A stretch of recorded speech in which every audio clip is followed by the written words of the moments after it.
Hello students, आज हम metallurgy start करेंगे। तो मेटलर्जी के प्रॉपर स्टेप्स हम स्टार्ट करें उससे पहले हम एलिमेंट्स के अक्रेंस देखेंगे। अक्रेंस मीन्स नेचर में कितनी क्वांटिटी में या कौन मैक्सिमम क्वांटिटी में प्रेजेंट है। तो फर्स्ट आप हेडिंग डाल लीजिए अक्रेंस ऑफ एलिमेंट्स।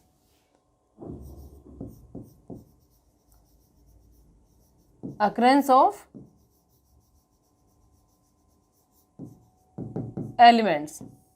अब एलिमेंट्स में बच्चों हम मेटल्स और नॉन मेटल्स दोनों की ही बात करेंगे। सबसे ज्यादा क्वांटिटी के अंदर जो होता है that is oxygen. The order of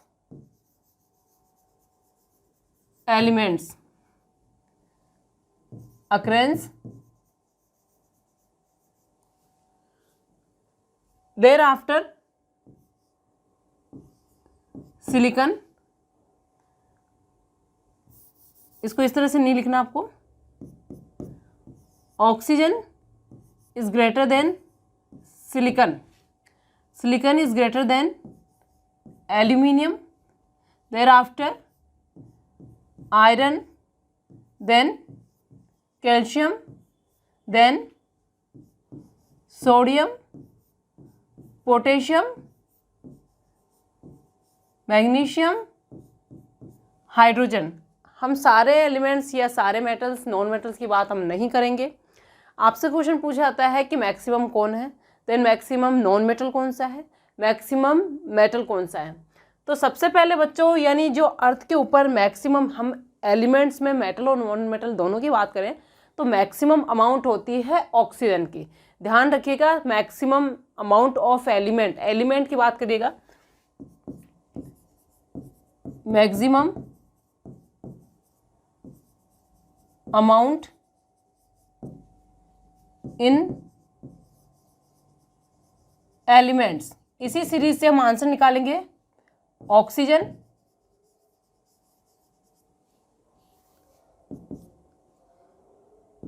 metal which is maximum on earth crust is aluminium. Second most non-metal is silicon. यहाँ से इजीली आप वॉच कर सकते हैं, ऑक्सीजन के बाद सिलिकॉन है। Second most abundant metal is Fe, iron. Clear? तो हमने two elements, two metal two non metal लिखे हैं। सबसे ज़्यादा नॉन मेटल पाया जाने वाला है ऑक्सीजन है, सेकंड नॉन मेटल पाया जाने वाला है सिलिकॉन है। और इसका अंदाजा हम इस बात से लगा सकते हैं कि अर्थ क्रस्ट के ऊपर सिलिका होती है, उस सिलिका यानी सैंड जिसका फॉर्मूला होता है SiO2, silicon dioxide with the other substance, यानी सिलिकॉन डाइऑक्साइड के साथ अदर सब्सटेंस भी होते हैं। बट SiO2 सिलिका यानी मिट्टी हम कह सकते हैं जिसका मेन कॉन्स्टेंट है। तो Si silica and O2 means oxygen. तो SiO2 is in maximum amount. तो ऑक्सीजन और सिलिकॉन ये मैक्सिमम अमाउंट है। And thereafter aluminium, aluminium वैसे थर्ड नंबर पे है पर मेटल्स के अंदर फर्स्ट नंबर पे क्योंकि ये मेटल है। एंड इसके बाद जो मेटल आने वाला है दैट इज आयरन। तो सोडियम, कैल्शियम या मैग्नीशियम नहीं आते फर्स्ट नंबर पे। अगर आपको लगे कि सोडियम क्लोराइड के तो सोल्ट्स होते हैं और माइनिंग के थ्रू यानी रॉक सोल्ट्स होती है, सी वाटर होता है, बट ऐसा नहीं होता, वो मैक्सिमम अमाउंट में नहीं आता। क्लियर? तो ये हो गए हमारे अबंडेंस। अब बात करें हम बच्चों यूनिवर्स की। In the universe, in the universe, universe में 90% जो मैटर है दैट इज हाइड्रोजन। 90% हाइड्रोजन है, 90% matter, 90% matter is hydrogen. Clear? Then 9% matter is helium. तो 90 + 9 यानी 99% जो है वो हाइड्रोजन और हीलियम अकेले मिलकर बनाते हैं। एंड द रिमेनिंग 1% बच्चों, जो रेस्ट ऑफ जो एलिमेंट्स, आप इसमें सारे एलिमेंट्स ले सकते हैं, वो ओनली 1% कॉन्स्टिट्यूट करते हैं। तो यहाँ पे आप डाल सकते हैं and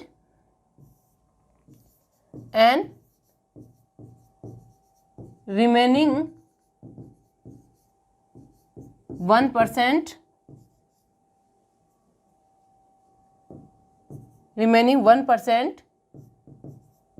include rest of elements। Clear? तो ये हो गई हमारी अक्रेंस ऑफ एलिमेंट्स की इन द नेचर की, कैसे कैसे कितने अमाउंट में है। अब बात करते हैं कि ये एलिमेंट किस किस स्टेट में फाउंड होते हैं। बच्चों एलिमेंट में हम अगर नोबल मेटल्स की, अभी मैंने एक्सेप्शनली मेटल की बात करना स्टार्ट नहीं किया, I am talking about metal and non metal both. हम नोबल गैसेस की बात करें तो वो नॉन रिएक्टिव होती है, तो वो फ्री स्टेट में होती है। बट नोबल गैसेस को अगर हम छोड़ के बाकी के एलिमेंट्स की बात करें तो बाकी के एलिमेंट्स नॉन रिएक्टिव नहीं होते, हाईली रिएक्टिव होते हैं, लेस रिएक्टिव होंगे या फिर मॉडरेट रिएक्टिविटी वाले होंगे। तो ये जो एलिमेंट है फिर ये कंपाउंड बनाकर या कंबाइंड स्टेट हम बोल सकते हैं, इस स्टेट में फाउंड होते हैं। तो हम ये कह सकते हैं कि एलिमेंट्स फ्री स्टेट और कंपाउंड स्टेट या कंबाइंड स्टेट में फाउंड होते हैं। तो let's see elements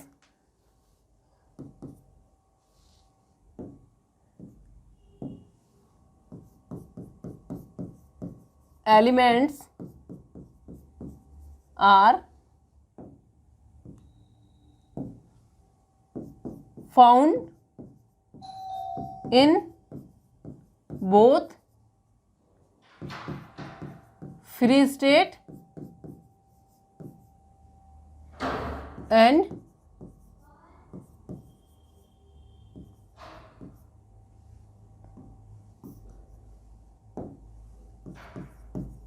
compound state. अब हम बात करें फ्री स्टेट की।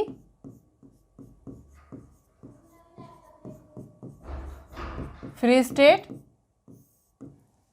स्टेट में नोबल गैसेस, और अगर हम मेटल्स की बात करें तो गोल्ड और प्लेटिनम, क्योंकि उनकी रिएक्टिविटी कम होती है तो उनको नोबल मेटल्स भी बोला जाता है। तो नोबल गैसेस नॉन रिएक्टिव डालेंगे पहले, non reactive element, non reactive elements like noble gases like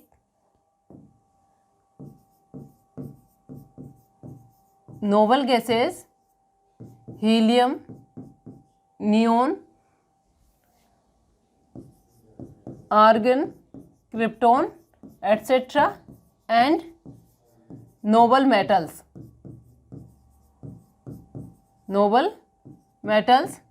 like gold, platinum। Clear? तो ये फ्री स्टेट में होते हैं। अदर एलिमेंट कंपाउंड बनाएंगे।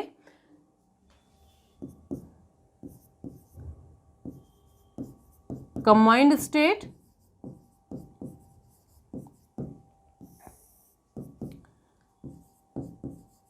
Other elements are reactive and found in the form of compounds,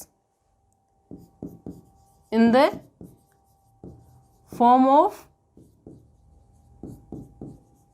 compounds like oxides, chlorides,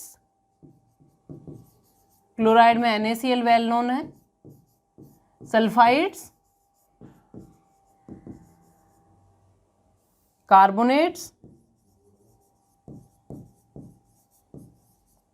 etcetera. Clear? तो ये compound state होगी। अब हम बात करते हैं बच्चों कि टाइप मिनरल क्या होता है। नेक्स्ट हेडिंग है हमारी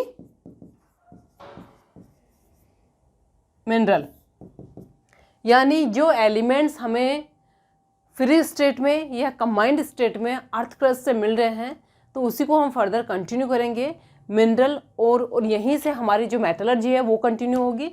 तो मिनरल की हम बात करें तो ऐसा कोई भी सब्सटेंस जिसको हम माइनिंग के थ्रू ऑब्टेन करते हैं और उस सब्सटेंस के अंदर एलिमेंट या तो फ्री स्टेट में होता है या कंपाउंड स्टेट में होता है, उस सब्सटेंस यानी उस नेचुरली अकरिंग सब्सटेंस को हम बोलते हैं mineral.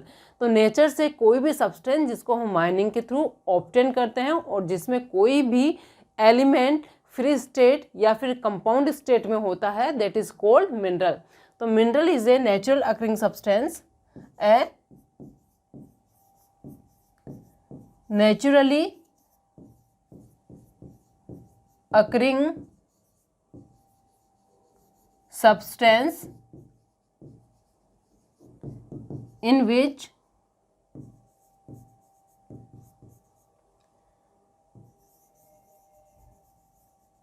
which is obtained by mining,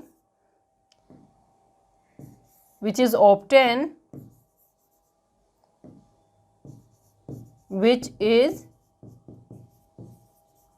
obtained by mining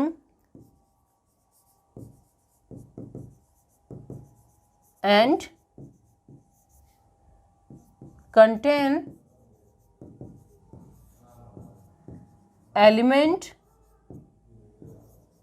either in free state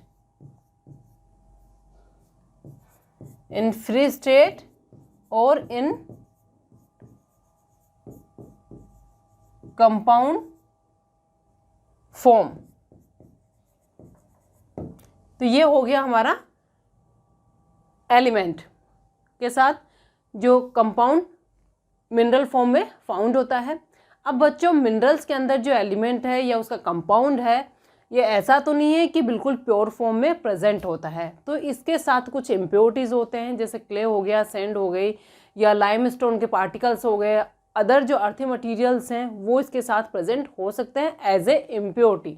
तो जो भी इम्प्योरिटीज़ मेन हमारा जो मिनरल है उसके साथ जो प्रेजेंट होती है, दैट इज कॉल्ड गैंग और मैट्रिक्स। तो नेक्स्ट हेडिंग डाल दीजिए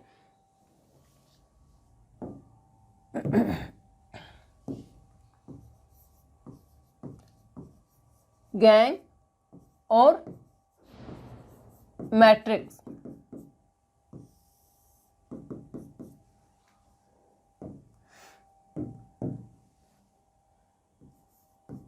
Impurities like sand, clay,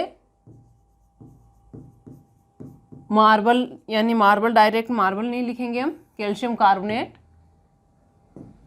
clay,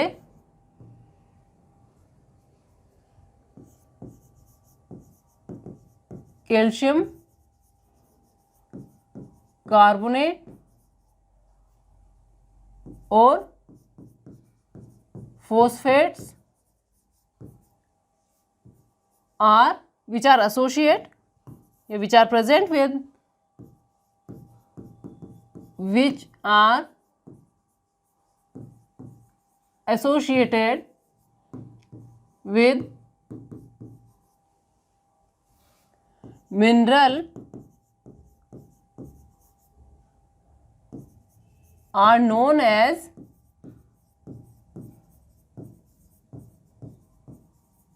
gang और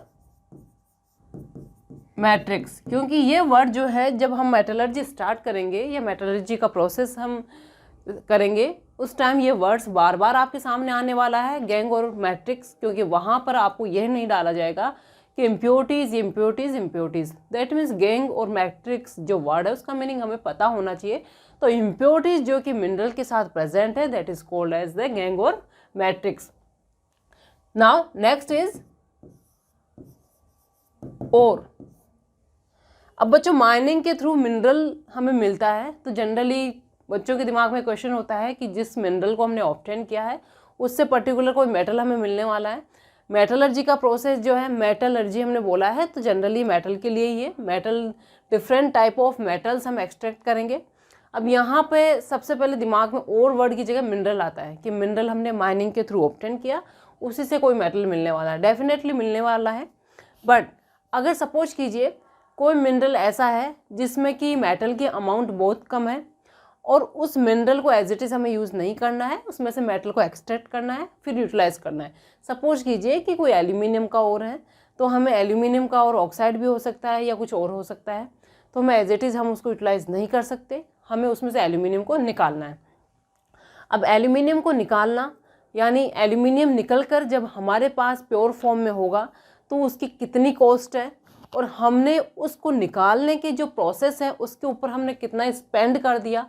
अगर दोनों को कंपेयर करें तो आपने स्पेंड ज़्यादा कर दिया और जो एल्यूमिनियम गेन कर रहे हैं उसकी कॉस्ट आपके लिए कम आ रही है, तो इसका मतलब आपका जो प्रोसेस है वो आपके लिए प्रॉफिटेबल नहीं है, आप नुकसान में चले गए। तो ऐसा मिनरल हमारे लिए और नहीं है, यानी और हम उसको नहीं बोलेंगे। तो हम ऐसे मिनरल को और बोलेंगे जिससे हमने मेटल निकाला और उस मेटल की कॉस्ट हमारे लिए बहुत ज़्यादा है, हमारे लिए वो प्रॉफिटेबल है, जबकि हमने उसके प्रोसेस के ऊपर स्पेंड बहुत कम किया है। तो ऐसे मिनरल को हम बोलेंगे और। तो मिनरल तो बहुत सारे हो गए, पर उनमें से और जो है वो सेलेक्टिव है। तो एक और मिनरल होता है, समझ गए? एक और क्या है? एक मिनरल ही है जिससे हमने मेटल निकाला, लेकिन प्रॉफिटेबली। इसका मतलब सारे मिनरल्स और नहीं है, ओनली सेलेक्टेड मिनरल्स को ही हम और बोलते हैं। क्लियर? तो यहाँ पर हम लिखेंगे mineral from which a metal can be extracted profitably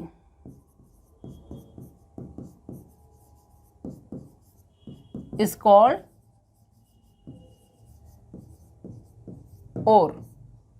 Example: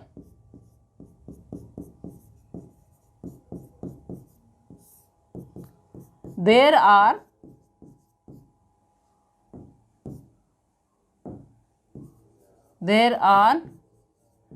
two mineral of aluminium Al2O3 2s2, that is bauxite, and Al2O3 2SiO2 2s2, that is China clay.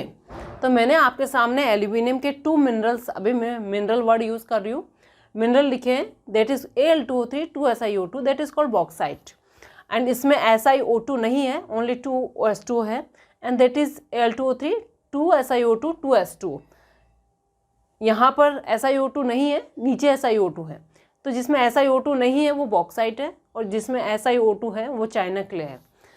इसका मीनिंग ये हुआ कि हम दोनों से ही एल्यूमिनियम ऑब्टेन कर सकते हैं, बट जब हम चाइना क्ले से एल्यूमिनियम मेटलर्जी प्रोसेस के थ्रू ऑब्टेन करते हैं तो वो हमारे लिए प्रॉफिटेबल नहीं होता है, यानी इसके ऊपर स्पेंड ज़्यादा होता है और हमें जो गेन होता है वो कम कॉस्ट वाला होता है। तो इसका मतलब हमारे लिए जो बॉक्साइट से एल्यूमिनियम गेन करना प्रॉफिटेबल है। That means bauxite is ore not china clay, both are mineral, दोनों मिनरल है, लेकिन और किसको बोलेंगे हम? ओनली चाइना क्ले को। obtaining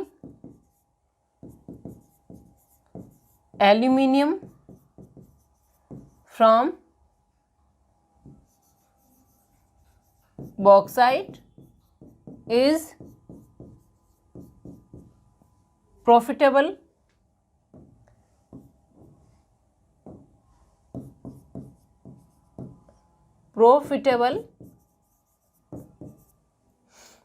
that's why it is ore, but not China, clay. तो एल्यूमिनियम का जो बॉक्साइट है दैट इज़ वेरी इंपॉर्टेंट, और इसको हम इसकी मेटलर्जी भी कराएंगे।